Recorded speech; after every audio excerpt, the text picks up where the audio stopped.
បែកជើងក្រហមស្រស់ស្អាតខ្លាំងណាស់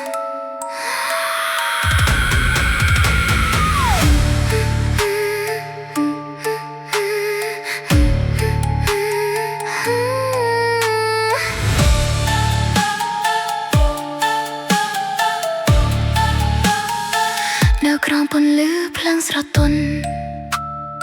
ខ្ញុំឃើញវានៅជ្រុងងងឹតពណ៌ក្រហមដូចឈាមហូរបានហើឈ្មោះខ្ញុំខ្សឹបតែខ្ញុំញ៉ៅពេលលើកកាន់វាសំឡេងមួយលន់ក្នុងចិត្តបែបវាហើយចាប់តាមរំបេះដូងលោតលឿនឡើងដូចជាមានអ្វីកំពុងបញ្ជារំ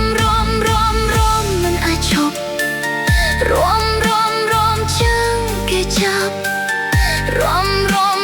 ឈាមហូរតាមស្បែកជើងក្រហមគ្រប់គ្រងខ្ញុំរំខ្ញុំយកងងឹតរហូតដល់ភ្លឺបើអ្នកពាក់វាអ្នកនឹងដឹង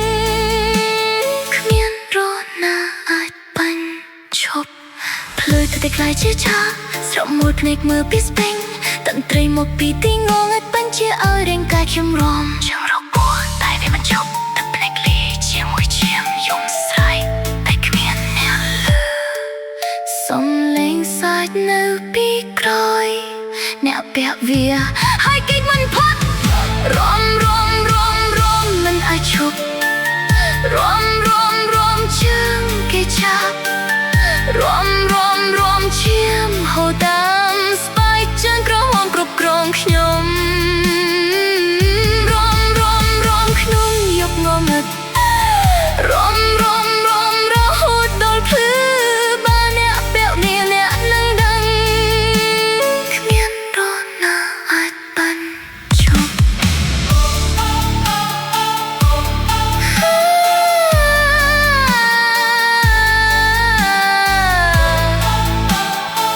ស្បែកជើងក្រហម